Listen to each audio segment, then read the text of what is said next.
After reincarnation, he unlocks a skill maxing system, which automatically increases the level of any skill to the maximum. During graduation ceremony, he unfortunately unlocks a normal mage class, and feels depressed, but after seeing the skill maxing system, increasing the skills level to max, the intro concludes and the story continues like this. Also, help us reach 100 likes and let's begin. Two girls admire a guy, one applauds him as the college genius for his mastery of spy programs, while the other admires his good looks and ponders where he'll transition to a prestigious job role. Confidently, the other girl believes he will surely transition to a more prestigious job class, and she plans to reveal her feelings to him once he achieves that milestone. Over 100 years ago, the world was terrorized by invading games. Various monsters emerged, prompting people to awaken different skills. Humans were relegated to constantly switching stations, battling monsters, and leveling up for survival. Failing to keep pace with the monsters resulted in certain death. In such dire times, geniuses garnered attention as their abilities determined humanity's fate. 18-year-old Jiang Li, a talented individual who crossed worlds, has been learning various abilities. With the singular goal of becoming the strongest, Jiang Li excels in every field, confident that his talents will unlock a hidden class job. Jobs are categorized into basic, advanced, and hidden, with increasing difficulty and advancement. However, unlocking overwhelming power is akin to finding a needle in a haystack. The college principal believes in Jiang Li's boundless future, affirming that he is never wrong. But naturally, being a genius always attracts jealousy and dissatisfaction from others. Approaching Jiang Li, a guy confirms his identity as the highly anticipated genius. Yan Xiu, accompanied by his two sidekicks, confronts Jiang Li, asking him if he is the highly anticipated genius. He inquires about which advanced job class Jiang is planning to awaken. Recognizing Yan Xiu from the Golden Domain Academy, Jiang Li recalls him as one of the three geniuses, with a powerful golden class practitioner father. Jiang Li casually responds to Yan Xiu's query, admitting uncertainty about his future awakening as he nonchalantly walks past him. Yan Xiu interrupts Jiang Li, cautioning him against arrogance, lest he awaken an undesirable job class, warning of potential loss of respect. Defiantly, Jiang Li commands Yan Xiu to release him. Intimidated by Zhang's gaze, Yan Xiu quickly withdraws his hand from Zhang's shoulder. Walking away with hands in his pockets,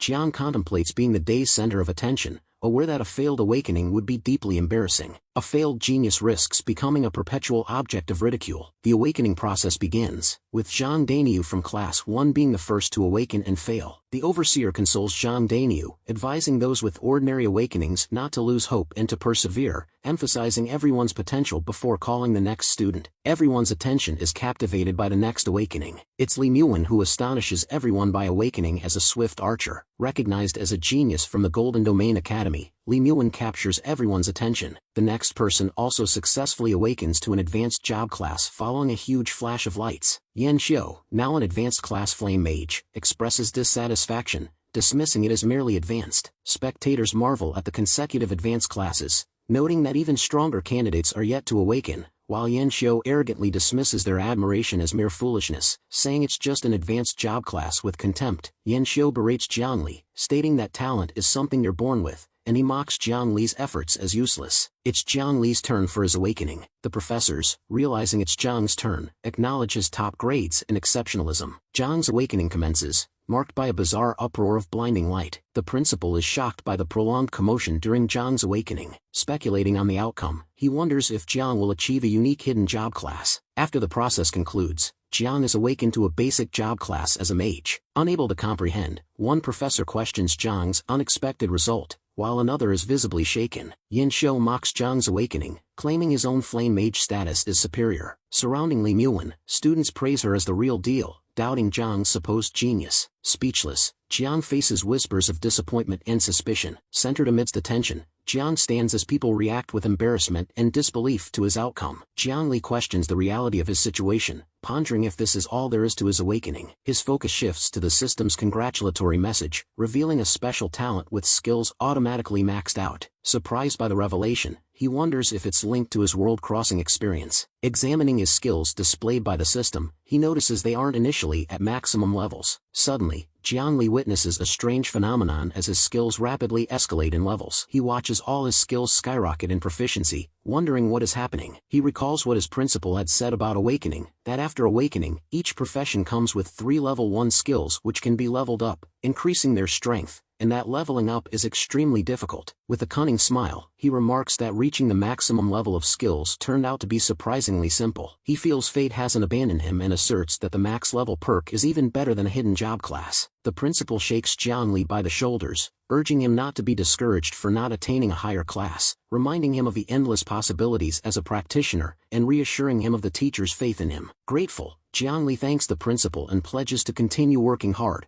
offering a smile of determination. The principal's reassuring pat prompts Jiang to return to class with a forced cheer. Amidst laughter and jeers from others, Jiang realizes the harshness of reality, where people prefer watching a genius fail. Smirking, he contemplates his hidden power, considering the possibility of surprising them all by succeeding. At the trial shooting range, students practice aiming at targets to improve their skills. Yen-Su impresses his peers by blasting targets with fire from his fingers. His companions cheer, praising his remarkable abilities, while Yen-Su basks in pride. Spotting Jiang returning to class, Yen-Su calls out to him, referring to him as an ordinary mage. Yen-Su attempts to grab Jiang's attention by shooting a flame in his direction. Irritated, Jiang turns to face Yen-Su, questioning his intentions. Yen-Su challenges Jiang to showcase his skills, daring him to compete against an advanced flame mage. Jiang dismisses the invitation, asserting his existing skills and declining the need for practice. Growing frustrated, Yen-Su insists Jiang is not being asked to practice but to display his talents. Challenging Jiang's courage, Yen-Su questions if he dares to compete against an advanced mage. Yen-Su mocks Jiang by poking his head, calling him a coward. Jiang swiftly gestures with his right hand, unleashing large fireballs with a snap. Laughing, Yen-Su belittles the spell as basic and questions Jiang's seriousness. To Yen-Su's surprise, the fireballs hit the target, causing a huge explosion. Startled, Yen-Su turns back in disbelief. Flames engulf the surroundings. Multiple targets are consumed by the fire. Yen-Su exclaims in disbelief, insisting it can't be happening. As Jiang walks away, Yen-Su shouts, questioning how Jiang, a basic mage, could wield such powerful fireball spells. Jiangli walks into his house, admitting that while the power of the fireball at full level is great, it used up half his mana and thinks he has to quickly level up and increase his max mana. A voice asks him why he came back to the house without saying a word. It's his mom, who tells him to wash his hands and get ready to eat. At the dining table, Jiang tells his mom that he successfully awakened and he is a mage. His mom, looking happy, says that's great and advises him to use his skills from the back row in his team,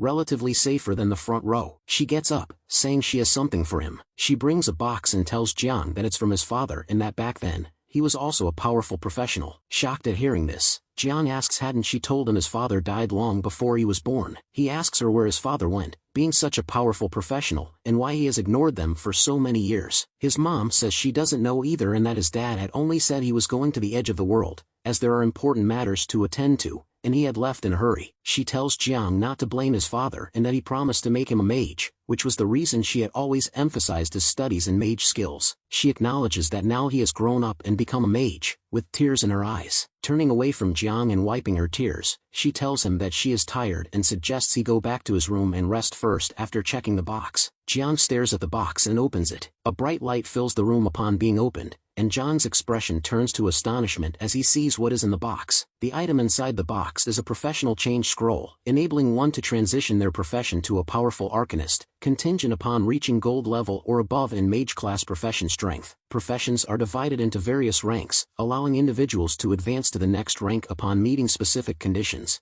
Jiang's father excelled as one of the top professionals in the gold level. Jiang raises the scroll, contemplating his father's rank, whether in the holy domain or demigod tiers, and pondering the mystery of his absence for so many years. He returns the scroll to the box, determined to level up and reach gold-level professional status before the trial in Jin City begins in 7 days, emphasizing the need for advanced preparation. A proud-looking guy disapproves and says that another ignorant kid, without knowing the height of the sky and the thickness of the earth, who has just awakened, is rushing to the wilderness to court death. Another guy suggests that maybe the kid has a powerful special profession. The proud-looking one calls the other blind and tells him to have a look at the kid who is Jiangli, and seeing how skinny he is, what else can he be beside a mage? Someone grabs Jiangli's shoulder from behind, calling him little brother. It's a girl who asks Jiang if he must be a newly awakened student judging by his aura, and offers him to join her group. One member of their group states they have pressing matters and cannot accommodate Jiang, while another agrees and hints that Vivi's kindness might be excessive. Disappointed at their takes, Vivi asks the two guys why they are like that as Jiang smiles and says it's okay. He thanks Vivi for her kindness and waves her goodbye, saying he will be fine on his own. Vivi asks him to wait a moment. She hands him a potion, saying since he is a mage,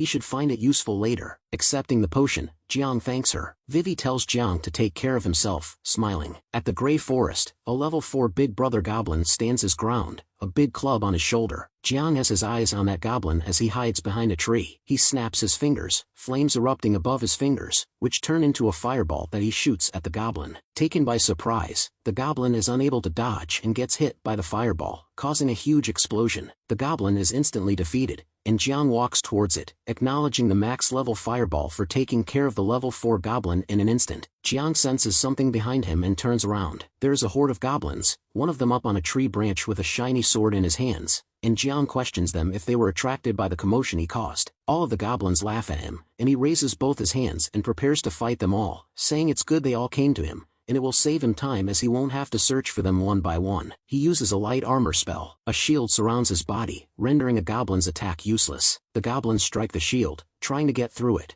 but a max-level light armor spell isn't easily broken through. The fireball spell is ready again, and Jiang summons to use it. He shoots the fireball at the goblins, resulting in a massive explosion. The fireball defeats all of the goblins at once. Jiang smiles and remarks that it's like using a sledgehammer to crack a nut as the system notifies him of leveling up by 1 level. More goblins appear and surround him. With a smirk, Jiang says no matter how many of them come, the result will always be the same. He snaps his fingers to summon the fireball again, but nothing happens, leaving him bewildered. Checking his mana, he's shocked to find he can only cast 2 fireball spells and 1 light armor spell despite leveling up. He sees that the shield from the light armor spell is still half full, so he decides to replenish his mana with meditation after he finishes the goblins first. He picks up one of the goblins' clubs and says the goblins won't be able to get through his defense, so he will play with them. He raises the club as the goblins charge at him, and saying he will show the goblins the power of a melee mage, he strikes the club on one of a goblin's head. The attack only does -10 damage, and looking worried, Jiang understands he does low damage as a melee mage. With confidence, he says 10 damage points is enough and charges back at the goblins, stating they can't do anything to him anyway. As night falls, Jiang wipes sweat off his face, looking tired after finally managing to defeat all of the goblins, remarking on his low physical damage. While the system informs him he has leveled up by 1 level, he realizes he's limited to 2 fireball spells due to mana constraints, requiring him to use the light armor spell for safety during its cooldown, slowing his efficiency. The silence of the night is broken by a loud noise, which startles Jiang. He wonders who could have made that sound. An elite monster appears. Jiang thinks eliminating an elite monster in the early stage should provide a lot of experience and says it's perfect timing for its arrival. He raises his fists and tries to use the light armor spell, smiling. The shield doesn't appear, leaving him and the elite monster confused. With empty mana and a level 10 giant axe goblin looming over him, he groans, "Oh no!" Sensing imminent danger, the elite goblin raises his axe, ready to strike Jiang. It brings the axe down with a powerful blow as Jiang barely manages to jump out of its way, leaving a huge dent in the ground. Looking worried, Jiang admits the current situation will be a problem for him. A level 1 goblin strikes Jiang from behind, catching him off guard. Jiang realizes he almost forgot about the smaller monsters. Jiang states the monsters are bullying him because he is out of mana. He reassures himself to remain calm, considering 3 ways to deal with the current situation. The first being to find an opportunity for him to use meditation to restore his mana. The small goblin throws a stone at Jiang, who steps aside to avoid it, realizing he has no chance to focus on his meditation in his current situation. He takes out the potion given to him by that girl before, thinking the second option is to drink it as it will restore less than 1/3 of his mana, which will be enough to use the light armor. The third option is to retreat and recover before coming back to fight again. However, running away isn't his style, knowing natural mana recovery would take 24 hours. By which time someone might defeat the elite monster. Jiang decides to drink the potion. He opens the cork of the potion and drinks it. The giant goblin raises its axe, ready to strike Jiang. Jiang activates the light armor just in time, creating a shield that deflects the axe. Wondering how much mana he can restore with max-level meditation before the shield breaks, Jiang prepares to gamble. Ready to meditate, Jiang braces for the risk. Seated on the ground, Jiang begins to meditate, protected by the light armor. Despite repeated strikes from the elite goblin, the shield remains unbroken as Jiang continues meditating safely within. The goblin's axe shatters the shield with another strike. Opening his mana-glowing eyes,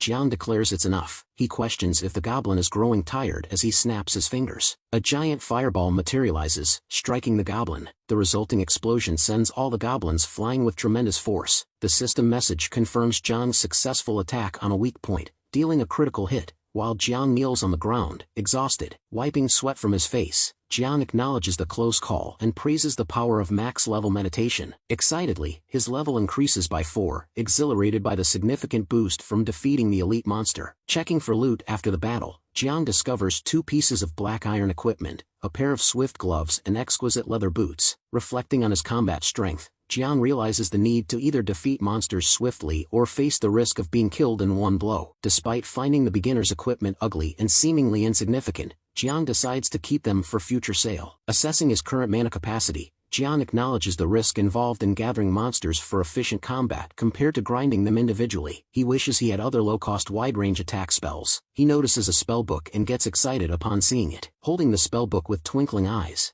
Jiang learns that even novice classes can utilize its contents. He opens the spellbook, bolts of lightning crackling from its pages, intriguing Jiang. Recognizing the spell as Arc Lightning, Jiang realizes it's an area of effect skill. With a content smile, Jiang notes its scalability and control effect, eagerly anticipating trying it out. Unaware goblins mind their own business nearby. Suddenly, flashes of lightning zap the goblins, leaving them confused. The goblins look around in bewilderment. Casting the spell, Jiang marvels that one shot isn't enough. He unleashes another wave of lightning. The goblins are electrocuted once more. As the defeated goblins fall, Jiang acknowledges that the damage isn't as high as a fireball, but the mana cost of 4 arc lightnings equals 1 fireball, with faster casting and cooldown times, and no need to gather monsters in one place. Realizing it's the exact spell he needed, Jiang now has a means to deal with small monsters effectively. Excitedly, he selects the area boss of the Grey Forest as his next target, reasoning that if one elite monster can yield significant experience and rewards, the area boss must offer even greater rewards. Prior to heading to the boss area, he decides to replenish his mana first.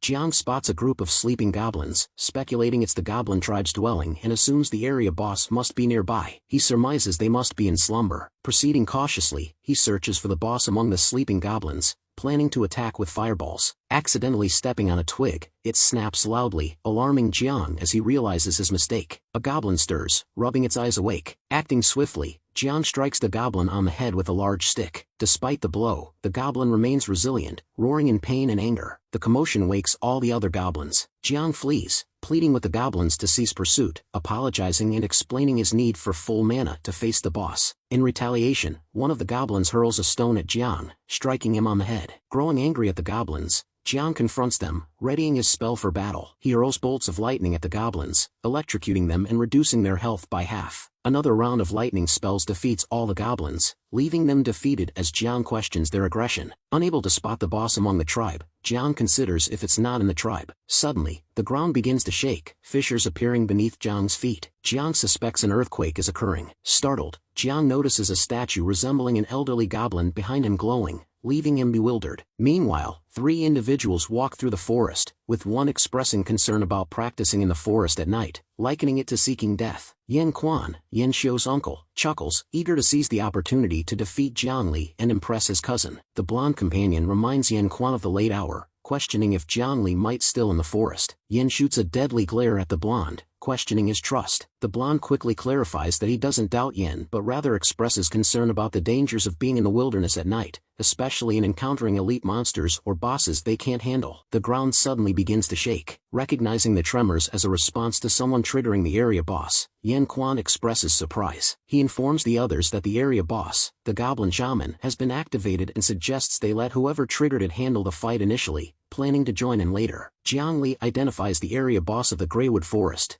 noting its momentum is not as formidable as previous elite monsters. Jiang Li finds himself face-to-face with the area boss, a level 20 Goblin Shaman. Holding a staff in one hand, the Goblin Shaman conjures crystal-like objects in the other. Activating his fireball spell, Jiang Li questions if the boss is also a mage. Criticizing the boss's slow casting speed, Jiang Li hurls a fireball at it. The fireball explodes on the boss, yielding a successful hit on a weak point, confirmed by the system as a critical strike. In retaliation, the boss launches ice crystals at Jiang Li, who nervously anticipates the complexity of the battle. Struck by the ice crystals, Jiang Li is shocked by the high damage inflicted upon him. Utilizing its cloak, the boss shields itself from Jiang Li's fireball attack. It looks around, unable to spot Jiang Li. While the boss wasn't paying attention to Jiang, he had successfully managed to hide behind a tree. The boss produces more crystals, knocking down a tree as it shoots them, trying to find Jiang. Jiangli, hidden behind one of the trees, recognizes the boss's cloak can resist his flame's attacks, thinking it must have magic resistance. With his mana running low, Jiangli realizes he can't sustain the fight with such depleted resources. He decides to meditate and replenish his mana before the boss spots him. The boss continues to use the crystal to chop down trees in all directions, searching for Jiangli. After felling numerous trees, the boss turns towards the one behind which Jiang is hiding. Summoning another crystal, it shoots it at Jiang's hiding spot, chopping down the tree. Jiangli, interrupted from his meditation, opens his eyes and realizes he's been discovered. The boss laughs menacingly as it begins creating more crystals. The boss holds his staff up, numerous crystals ready to attack Jiang, as Jiang says it's bad. Jiang, feeling anxious about his dwindling mana reserves, worries he may not have enough to unleash a fireball. Unable to conjure the fireball, he resorts to unleashing a wave of lightning, stating it's all he can manage for now. The lightning strikes the boss and the crystals it produced. The crystals shatter, and the boss shouts in frustration as it gets electrocuted. Shaken by the lightning attack, the boss falls to one knee. Recognizing the paralyzing effect of the full-level attack, Jiang sees it as a prime opportunity and rushes toward the boss. He swiftly removes the boss's cloak, stating it won't be able to resist his spells without it. Holding the boss's cloak, Jiang challenges it, declaring it's his turn to prevail. Using his staff for support, the boss struggles to stand back up. Searching around, the boss attempts to locate Jiangli. Spotting what he believes to be Jiangli hiding behind a fallen tree in front of him, the boss decides to attack. Creating more crystals, he launches them towards the suspected hiding spot. The crystals obliterate trees and trigger a massive explosion nearby. Confident he's finally found Jiangli, the boss smiles. His smile turns to horror as he realizes Jiangli isn't there. The boss frantically scans the area, demanding to know Jiangli's whereabouts. Emerging from behind, Jiangli prepares his fireball spell, declaring the boss's demise. Jiangli hurls the fireball, but the boss quickly erects a shield from his staff to block the attack. Despite the shield's defense, the fireball cracks through and strikes the boss. Another explosion erupts as the system notifies Jiangli of a successful critical hit on the weak point. With the boss incapacitated on the ground,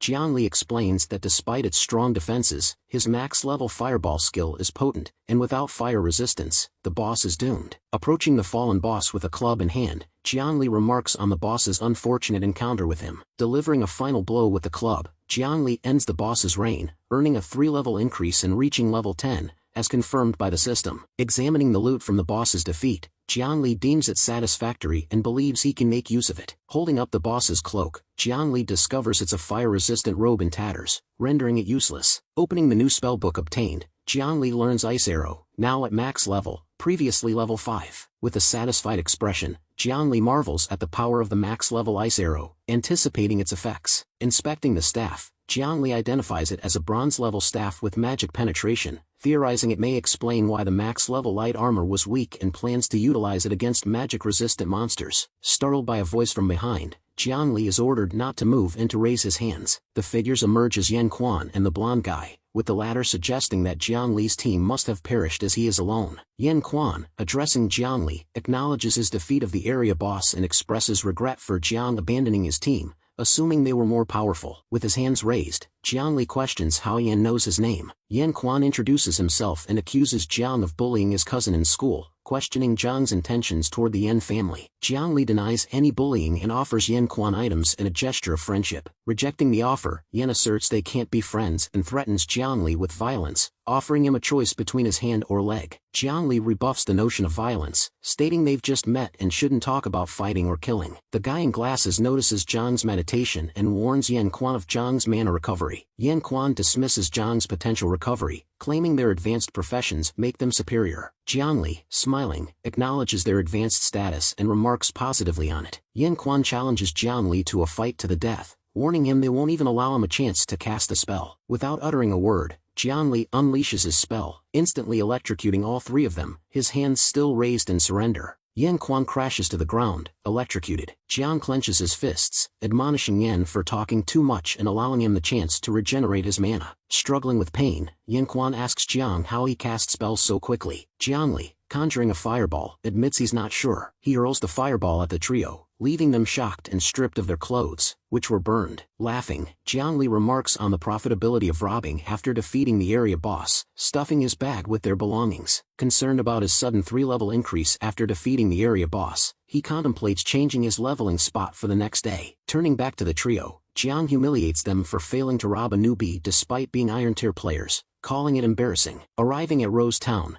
Jiangli pants from the exertion of walking. Exhausted from carrying his haul, he wishes for a spatial item to ease the burden. Making his way to the Golden Dragon Treasury, Jiangli identifies it as the destination. A lady greets him, asking if she can help him with anything. Jiang dumps his loot on the table, stating he needs to sell them, as she asks him to wait a while. After a brief wait, Jiangli sits at a nearby table, where the lady returns with an evaluation of his loot and says he will receive 972,000 Flame Dragon coins, which rounds up to 1 million. Informed of the value, Jiangli is stunned by the significant sum, contrasting it with his mother's modest monthly earnings, and pondering the disparity between professionals and ordinary people. Expressing satisfaction with the price, Jiangli inquires about basic skill books, prompting the lady to offer her assistance. Genius girl Mo Qingqing of the Golden Academy recognizes Jiangli, watching him from a balcony above, as an attendant comes to her and informs her that everything is ready. At the Golden Dragon Treasury Library, Jiangli tells the sales lady he needs basic mage class skills and asks her to recommend some to him. The sales lady shows Jiangli a number of books saying they are all beginner level skills what mage can learn and asks him to choose what he likes. Jiangli looks at the price and they are all 600,000 each, and he realizes the 1 million he got earlier isn't that much. He recalls he currently has Fireball, Arc Lightning and Ice Arrow, among which 2 are single target and the other an AoE attack, and he decides he needs a control skill. He says he will take the slowdown technique, which can apply a slowdown buff to the target. Realizing he needs to address the issue of his mana limit, he decides to use the remaining money to buy supplies.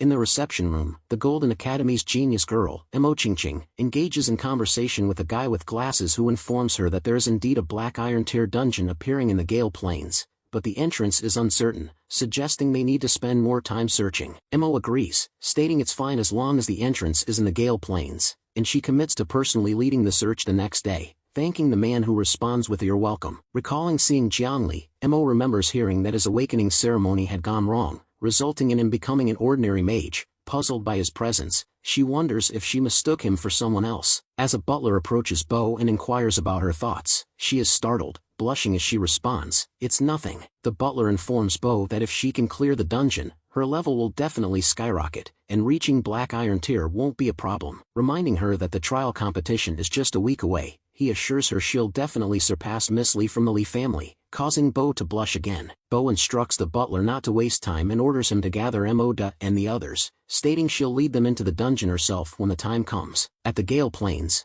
Jiang is hunting wolf-like monsters to level up. He electrocutes the wolves using his staff, having their health, thinking that the damage of his skills has increased with his level increase. Thinking about facing goblins again, he believes he can now one-shot them, even with arc lightning. Surprised by a wolf approaching from behind, Jiang quickly creates a shield despite being caught off guard. Muttering that the onslaught is endless, more wolves advance towards him. Swiftly moving forward, Jiang casts the arc lightning spell. Wolves dodge his lightning attack, advancing towards him. Jiang is surprised to see the wolves dodge his arc lightning attack. He casts another spell, causing the wolves to freeze in their tracks. Questioning if it's the max level slowdown technique, he remarks on its fast casting speed and trajectory, noting it can't be dodged and is typically used on a single target, deeming using it 3 times in a row extravagant. Raising his staff, he declares the need to dispatch other wolves before more arrive. Moments later, Jiangli drinks a mana replenishment potion. Pleased he stocked up at the Golden Dragon Treasury, he notes today's monster grinding efficiency has increased, with the system showing his current level as 11. Peeking out from hiding, he ponders whether to confront the elite monster, a level 20 bloodline wolf.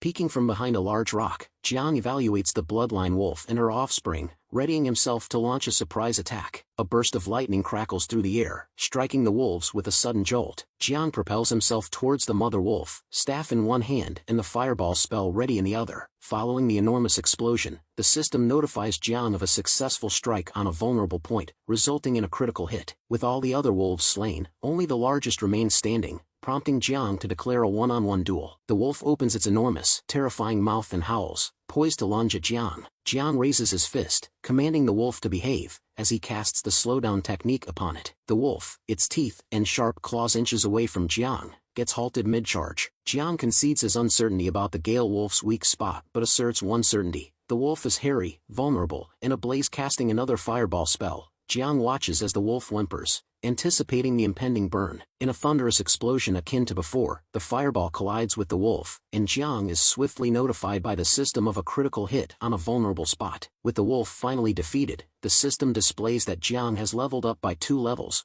reaching level 13. The system also details the loot Jiang obtained, including a black iron dagger and a black iron ring, to which Jiang agrees, acknowledging their modest black iron grade quality but appreciating their compact size. Excitedly, he wonders how much he'll be able to sell them for. The ground suddenly starts trembling, catching Jiang by surprise as he wonders what could be causing it. His attention is seized by something in the distance, sparking a bit of curiosity. He realizes a horde of wolves is charging towards him, leaving him stunned. After facing an elite monster, he retrieves a mana potion, suggesting that there's no need for further aggression from the wolves. The wolves draw near as Jiang braces himself for an impending mauling. Yet, to his surprise, none of the wolves pay him any heed and rush past him. Astonished by his luck, Jiang concludes that the wolves weren't after him. He deduces that someone may have triggered the area boss, considering wolves are pack animals, and only the Wolf King can summon such a large pack. Determined not to let anyone defeat the Wolf King, he sprints after the other wolves, declaring the boss as his to tackle. At the entrance of a large cave, a trio comprising 2 men and a woman find themselves surrounded by a larger group, one member aiming an arrow at them. The leader of the trio, with short hair, confronts the larger group, questioning their heroism for exploiting the situation. An arrow suddenly strikes one of the trio, prompting a cry of pain.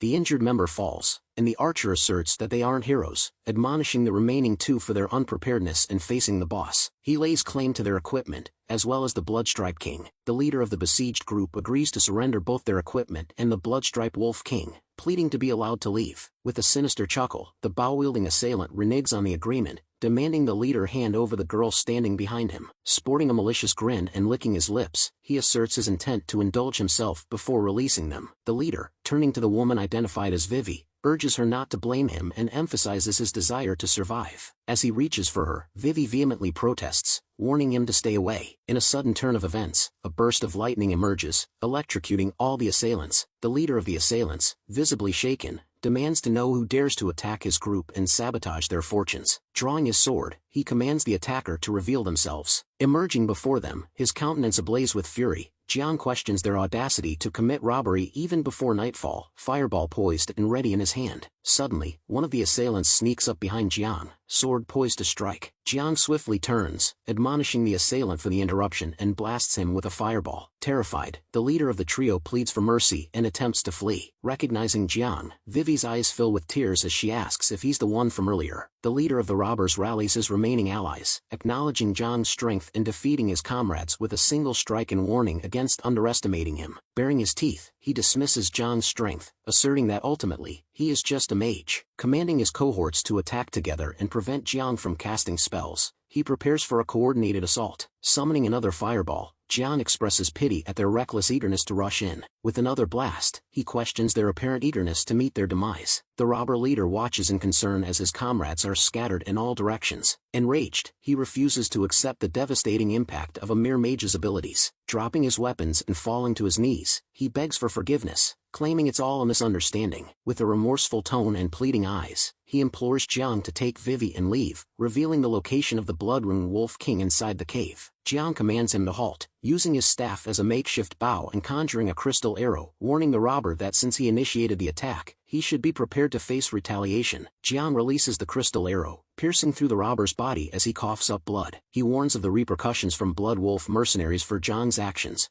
cautioning that there will be consequences. Jiang sifts through his belongings with a smile, noting the enhancement of his mana from leveling up, allowing him to employ multiple skills seamlessly. Vivi redirects her attention to Jiang, expressing gratitude for his rescue. Blushing, she admits to underestimating his power and confesses her earlier concern for him. Rising with a warm smile, Jiang reassures her, stating they are even now as she had also saved his life before. Advancing toward the cave, Jiang invites Vivi to accompany him in facing the boss. Consuming a mana potion to replenish his energy, Jiang strides towards the cave with Vivi by his side, impressed by his defeat of the robbers and his readiness to confront the boss. Observing Jiang's youthful appearance, Vivi wonders if he possesses a hidden, formidable class. The Bloodrune Wolf King, at level 25, slumbers peacefully inside the cave. Peering at the sleeping Wolf King from behind a rock, Vivi reveals her level 20 status and recent attainment of the Iron rank, questioning whether just the 2 of them can defeat the king. Jiang responds that they won't know until they try, then boldly charges at the Wolf King after launching a fireball. The fireball explodes upon the Wolf King, creating the usual burst. Noticing the absence of a critical hit notification from the system, Jiang ponders if the Wolf King is impervious to fire. Awakening, the Wolf King's visage turns terrifying as he roars angrily, declaring the intruder's demise. Startled by the Wolf King speaking their tongue, Jiang questions the boss's advanced intelligence. The Wolf King charges at Jiang, who deftly dodges aside, realizing the absence of magic resistance. Confident, Jiang casts the slowdown spell. The Wolf King leaps towards Jiang, jaws wide open, ready to bite. Jiang activates the shield spell just in time to protect himself. Jiang marvels as the king nearly shatters his shield, impressed by its remarkable agility despite the slowdown spell. Determined, Jiang summons the crystal arrow, ready to take action. Simultaneously, Vivi enhances Jiang's offensive power with her spell. Releasing the arrow, it's effortlessly dodged by the Wolf King, leaving Vivi shocked. With a smirk, Jiang anticipated the dodge and commands the arrow to launch a second attack. Striking the Wolf King this time, the arrow halves his health, resulting in a critical strike, as informed by the system. Jiang credits learning the technique from bosses like the Wolf King, pinpointing the creature's vulnerability at its waist. The Wolf King grows even angrier, unleashing a howl. Vivi warns Jiang of the Wolf King's berserk state. A swarm of smaller wolves emerges at the Wolf King's side. Jiang recognizes the smaller wolves from earlier. Realizing the Wolf King's ability to summon lesser creatures, Jiang prepares for a tougher fight. Vivi advises caution and offers assistance by slowing down the smaller wolves and replenishing Jiang's mana. Jiang conjures another fireball, slamming it into the ground, annihilating several wolves and gaining experience points simultaneously. Jiang observes that the confined space of the cavern, coupled with summoning numerous minions, has reduced the Wolf King's agility. Calling out to the Wolf King, Jiang warns that if it uses that skill once more, he might spare its life temporarily. The Wolf King bares its teeth and summons more minions. Recognizing the opportune moment to strike, Jiang utilizes the fireball skill for the final time. A massive explosion ensues from his attack, and the system notifies Jiang that he has leveled up to level 14.